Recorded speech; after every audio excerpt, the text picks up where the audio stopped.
കണ്ണൂർ സർവകലാശാല നിയമന വിവാദത്തിൽ രണ്ടും കൽപ്പിച്ച് governor Arif Mohammad Khan. VC Gopinath CPIM കേഡറെ പോലെയാണ് പെരുമാറുന്നത് എന്ന് ഗവർണർ രൂക്ഷമായ ഭാഷയിൽ കുറ്റപ്പെടുത്തി. പ്രാദേശിക സംഘപരിവാർ നേതാവിനേക്കാൾ ഗവർണർ തരം താണുപോയി എന്ന് MV ജയരാജൻ തിരിച്ചടിച്ചു.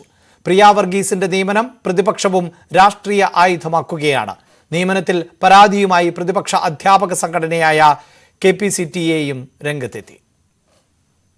സർക്കാരുമായി ഇടഞ്ഞു നിൽക്കുന്ന ഗവർണർ ഒരടി പോലും പിന്നോട്ടില്ലെന്ന് ആവർത്തിച്ചുറപ്പിക്കുകയാണ്. ഭരിക്കുന്ന പാർട്ടിയുടെ അംഗത്തെ പോലെയാണ് കണ്ണൂർ VC എന്ന് ആരിഫ് മുഹമ്മദ് ഖാൻ തുറന്നടിച്ചു. പദവിക്ക് യോജിച്ച രീതിയിലല്ല പ്രവർത്തനം. He, without referring to the chancellor, he constitutes the board. He behaves not like vice chancellor. He behaves like ruling party cadre member. കേരളത്തിലെ സർവകലാശാലകളിൽ കഴിഞ്ഞ 3 വർഷങ്ങളിൽ നടന്ന നിയമനങ്ങളിൽ സമഗ്രമായ അന്വേഷണം നടത്തുമെന്നും governor.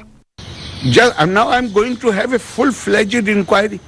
How many such appointments have been made during last 2-3 years? രാഷ്ട്രീയ തറവേലയാണ് ഗവർണറിൽ നിന്നുണ്ടാകുന്നതെന്ന് CPM Kannur ജില്ലാ സെക്രട്ടറി MV ജയരാജൻ.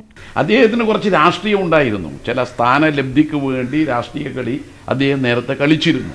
അതൊക്കെ മനസ്സിലാവും. ആ സ്ഥാനലബ്ധി നഷ്ടപ്പെട്ടതിന് ശേഷമുള്ള ഒരു തരം വെപ്രാളം, അത് മാത്രമാണ് പ്രാദേശിക സംഘപരിവാർ നേതാവിൻ്റെ രാഷ്ട്രീയ തറവേല അദ്ദേഹത്തിൽ നിന്ന് ഇത്തരം പ്രതികരണം വഴി ഉണ്ടായതിന് അടിസ്ഥാനം. പ്രതിപക്ഷവും നിയമന വിവാദത്തിൽ VCക്കെതിരെ വിമർശനം ശക്തമാക്കി. ഇത് കേട്ടുകേൾവി പോലില്ലാത്ത കാര്യങ്ങളാണ് ഈ നിയമനങ്ങൾ നടക്കുന്നത്. പിന്നെ എന്താണ് ഇന്റർവ്യൂവിന്റെ കാര്യം? എന്തിനാണ് പിന്നെ PhD എടുത്ത് പോസ്റ്റ് ഡോക്ടറൽ ഡിഗ്രി എടുത്ത് ഇങ്ങനെ പഠിച്ച ആളുകൾ ഗവേഷണ പ്രബന്ധങ്ങൾ അവതരിപ്പിക്കുന്നത്? ഇത് CPM നേതാക്കന്മാരുടെ ബന്ധുക്കൾക്ക് റിസർവ് ചെയ്ത് വെച്ചിരിക്കുന്നതാണ് ഈ ജോലിയെങ്കിൽ പിന്നെ എന്തിനാണ് ഈ നിയമനവും ഈ നിയമന പ്രോസസ്സും ആരെ പരിഹസിക്കുന്നതിന് വേണ്ടിയിട്ടാണ്?